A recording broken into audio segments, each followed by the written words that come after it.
Hey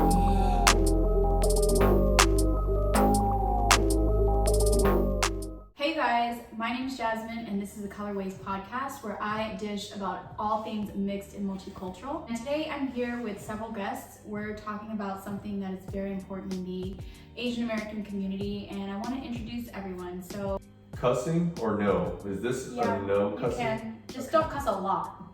Just like you can say, you go. Yeah, okay, cool. You. Okay. All right. I'm here today with several guests because I wanted to talk about an important issue that's been affecting the Asian American community. And I want to introduce everyone that's here today that's going to be sharing their ideas. First off, my name is Jasmine, as I said, and I am a program manager and wellness educator, and I am half African American and half Filipino. I'm Jeff. My dad's Chinese, my mom's Korean, and I was raised in Texas, but I was born in Atlanta. My name is Kenneth Lay. My parents are from Vietnam. I was born and raised in Dallas, Texas, and I am a designer. And I'm Andre. My parents are from Indonesia. I was born in Lubbock. I used to be an ENT and bouncer in a nightclub in Dallas. All right, so let's get into it, you guys. Obviously, we know that the hate crimes and the hashtag Stop Asian Hate has been seen all over the media, and I just wanted to start off with conversation about what have you experienced in your personal life? Like, have you experienced any hate personally over the last year since this issue has arisen? For the past 30 years, I haven't really experienced a movement like South Asian hate. I have not experienced like isolated incidences of racism from individual ignorant people. I never thought of it as like a collective, the collective consciousness of the country to hate Asians. So I haven't really experienced anything like the past year personally. Everyone that I've asked, like, have you personally experienced like Asian oppression, Asian hate? I haven't personally, but that doesn't mean people are. So it's like, right. So yeah. I definitely agree with that. I do think that the whole sentiment rose up stronger last year with the rhetoric that past president, used, but like the China virus and the China flu. I mean, how do y'all feel about that? Okay, this is my point behind this. So we call West Nile virus West Nile virus, and it's not racist. We call it Spanish flu. The Spanish flu is not racist. Calling it Kung flu is it's kind of like it's a little racist, but it's a little funny too. It's a little. I definitely disagree. How can you say that the Kung flu is, not racist? Like, to me, it's completely racist because the COVID virus was a pandemic which affected the whole world. That just creates a divide between different cultural groups, and then even around the world, and people will start, blaming like Asian people for, having started the virus. Personally, I think it's racist. It is. I think what y'all were basically saying, it's kind of a clever take on the word kung fu and flu put together. But we shouldn't promote it. Like, shouldn't promote. I don't think it's right. I don't think the president should say it. Maybe Dave Chappelle or someone else. I also don't take. You never get offended. Who is it coming from? That's a good question. He's gonna say ridiculous shit. That's top 10 most ridiculous presidents of all time. He says crazy shit all the time. He does, but I guess you're right. I mean, I guess that's probably why you weren't surprised. I'm not surprised by anything anymore, to be honest. Right. Yeah. Well, what about don't you think that this kind of plays into Asian stereotypes? Have you guys experienced stereotypes even growing up? I think growing up in Texas as an Asian person is very confusing. But oh yes. You don't know if you're supposed to hang out with white kids, with black kids, because our culture is not like highly represented here. Like growing up, all of us being almost in our 30s, I think it's a lot harder for us because nowadays you can go out and there's like H-Mart area where you just feel like you're kind of at home. But back then we didn't have much. You just hung out with your friends, and so I grew up feeling a little confused. Did I have it like kind of like passive racist things happen to me? Yeah, but I think that would happen to any country if you're a foreigner. But even though Asians have been here for hundreds and hundreds of years, we're foreigners still. If you're going to go into a historical context, let's bring out the history teacher. I mean, break it down, Jeff. You're talking about the white people being foreigners too. Maybe. So if we're going that deep, it's the Native Americans who can call all of us foreigners. Actually on your side. Because what I'm saying is like foreigners to me is like we're actually not foreigners. Like I'm wondering why we haven't been accepted yet because we've been here for so long. Well, That's what I was saying. Well, I got a lot more comfortable in my own skin. Yeah. So I think growing up back then, it was a lot. We didn't have social media for one. We didn't have, all we had was the people around us. And I grew up in a primarily Caucasian school. Like in Caucasian, and then there was Chinese kids, Yeah. So it was like I was a Vietnamese kid, and there was like 2 other Vietnamese kids. Yeah. Who do I hang out with? Yeah. I wanted to ask you guys about that. Did you have like communities or family or anyone that you could turn to when you were younger? Just to, No. hard for Jess. Me, not really. I mean, yeah, I would say no as well because I grew up in a very predominantly white town. We both went to high school together. So in Mansfield, it's Mansfield's white? back then, before I met you, Okay. before you moved to Mansfield. Oh, you're right. You're Yeah, right. and I agree with him. I've experienced, racism. I didn't know who to hang out with, and it is confusing because when Asians come to the United States, they mostly look at where are the other Asian communities at. It's slowly growing.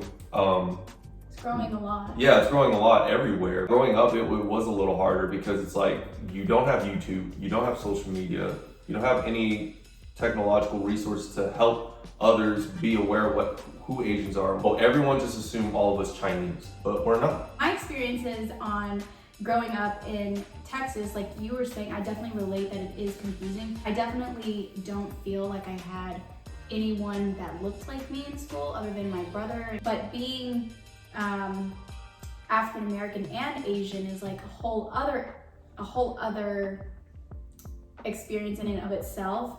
You're having to explain yourself like within the Asian community and then even in the African American community, and then outside and beyond that, like other kids don't relate with you. What are you? You're getting all these questions. So yeah, I think growing up, I definitely experienced a lot of different stereotypes, being called like exotic. You look more Asian, or how come you put African American on your paperwork? Or there's all these different, I think, obstacles that I experienced.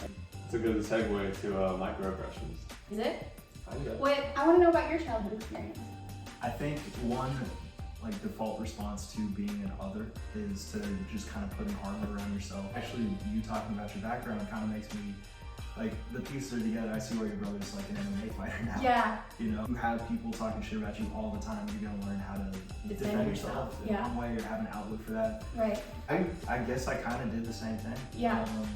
Got into a lot of fights in high school and started training after that. Wow. So, I didn't know that. well, I haven't thrown a punch since. Oh my god. Because you already know. But you know what? There is a frustration there that does bubble up. For me, I did feel constantly frustrated because I didn't feel like, as a woman or as a girl growing up, like there was no social media. So you didn't have the Karuchis, you couldn't see like April Jones, you don't see Princess Love, like any of those girls. There was always the frustration and then the bullying too, like kids are so mean. Texas was kind of rough, like for me. I felt like if I lived in California growing up, I always wanted to live in California because I was like, nobody would blink twice if I lived in the neighborhood. I wanted to move to Garland because there were just more Asian people. Right. And I was like, wow, why don't we live in Garland? Right.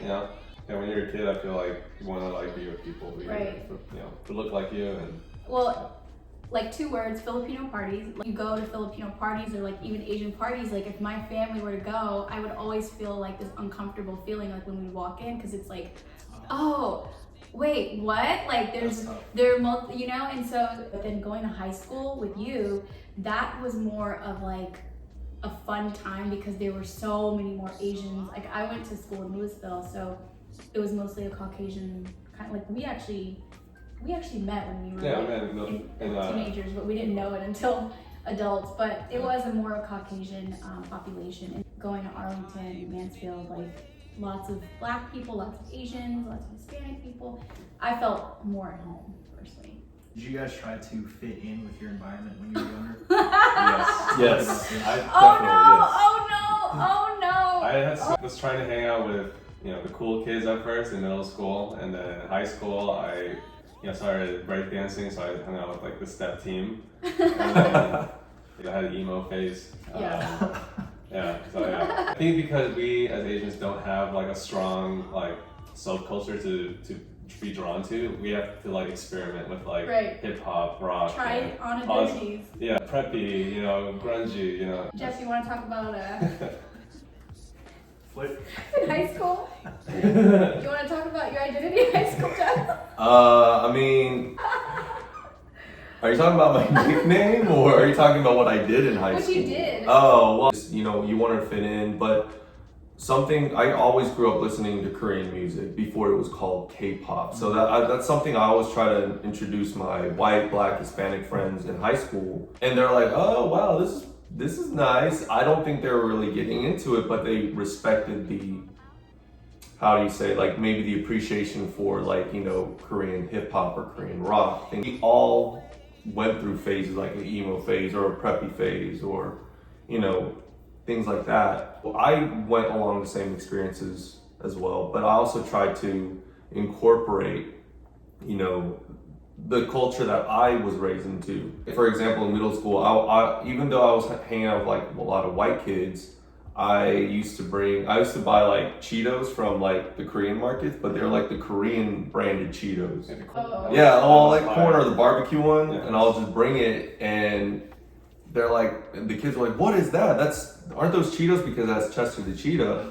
So I was like, it didn't say Cheetos in English, it said Cheetos in Korean. Yeah, these are Cheetos. And obviously they just assumed they were Chinese, so they called them Chinese Cheetos because it sounded catchier. So I was like, all right, well, I brought some to sell them too. I gained some respect from some of the cool kids in middle school to get that. And then they were really nice to me. So I just always tried to find opportunities to introduce my culture to, you know, in middle school and high school days. Right. Well, as far as fitting in, yes, that was definitely me. Like in high school, I was like the girl at Hollister every weekend at Abercrombie, trying to like use my allowance just to like fit in. You know, there is like a safety in feeling like you look like everybody, because then you're not, you know, you're not ousted, you're not like ostracized in the group.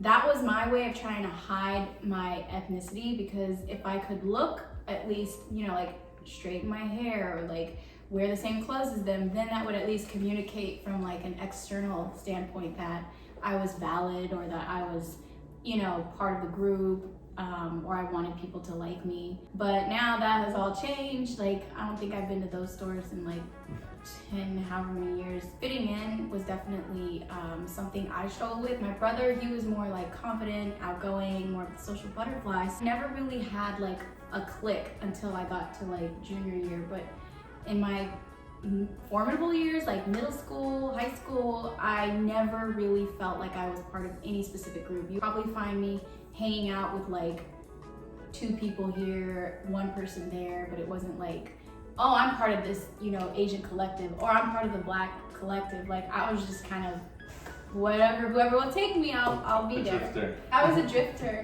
drifter because I had to be. So I was very much the same.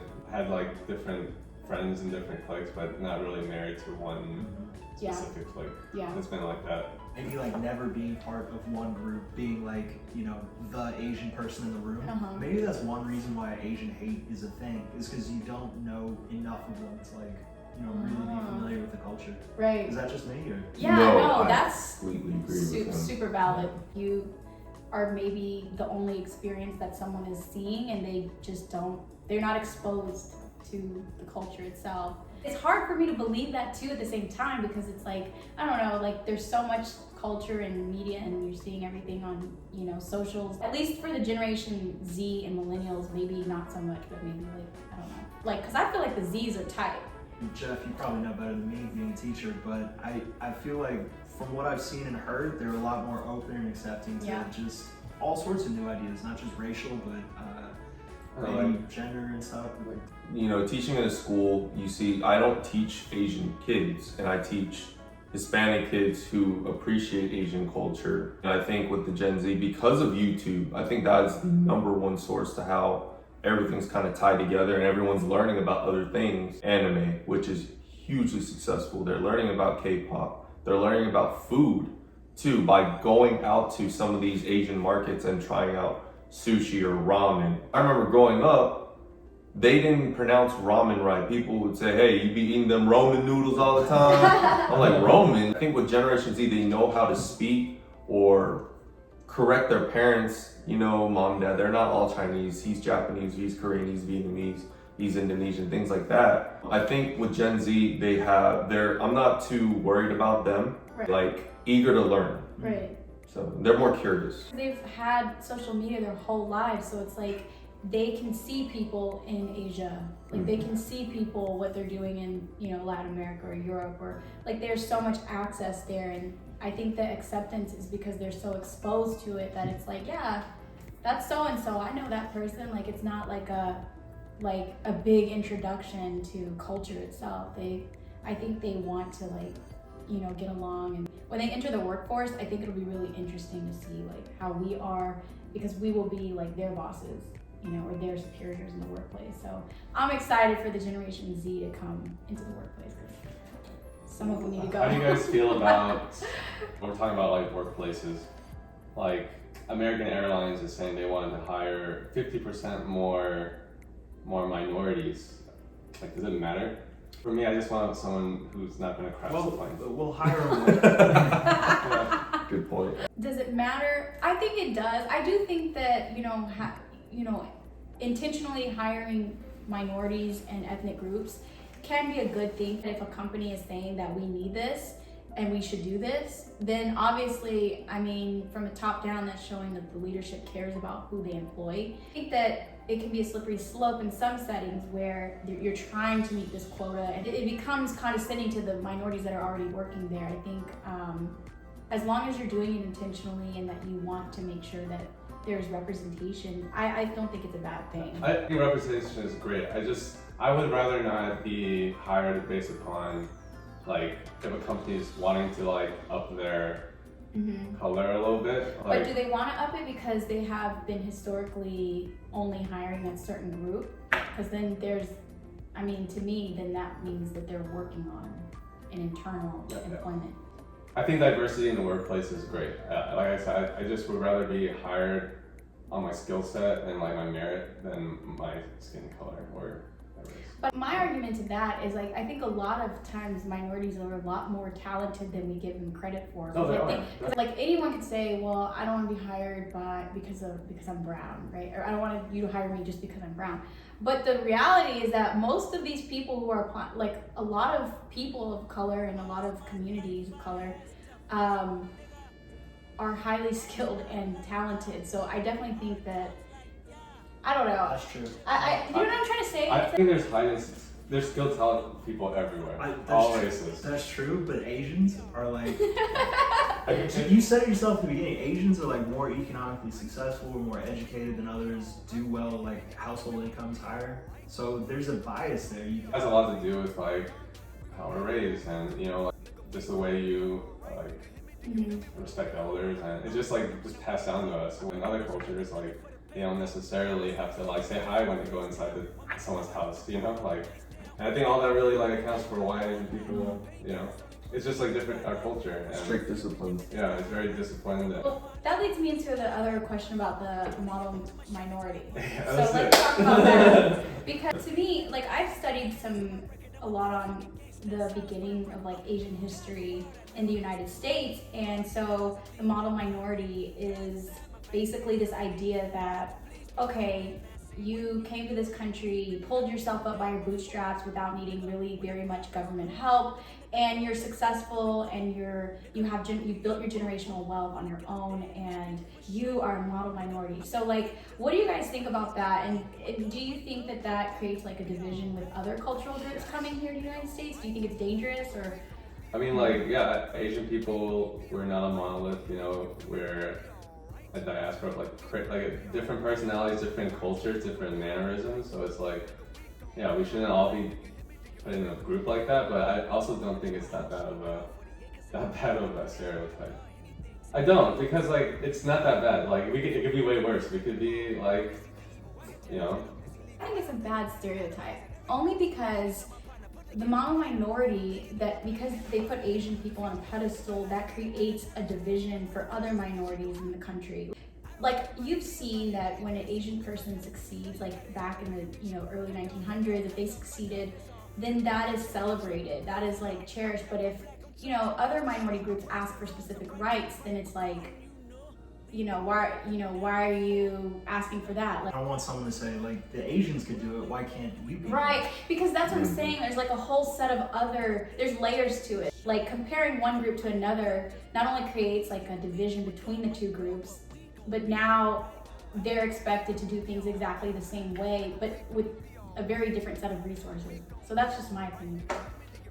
I think everything happening now is further creating division between the two groups. I think it's always been division. Dude, in this country. Stop Asian hate though, like how many people are looking at that hashtag being like, well, I never thought about it before, but like, why are you getting special treatment? Like, you just got here. Like he's like a reverend, Dr. Kumar or something. Mm-hmm. He, they're all stating they're not down with the Asian hate thing because, like, why, we were just experiencing, I've lived 32 years in this country. Mm-hmm. This is the first time I've ever heard people Asian asking hate. to stop Asian hate. And Black people have been oppressed for how long? And then they don't get, They get nothing. like, they didn't get like a decree from the president to stop, like. Oh, we don't get anything. But you see how that's publicized Right. and how it's to create this racial tension. So there's an agenda behind it, you would say. I think people are a lot easier to control when there's confusion. Right. Agreed. I definitely agree on that.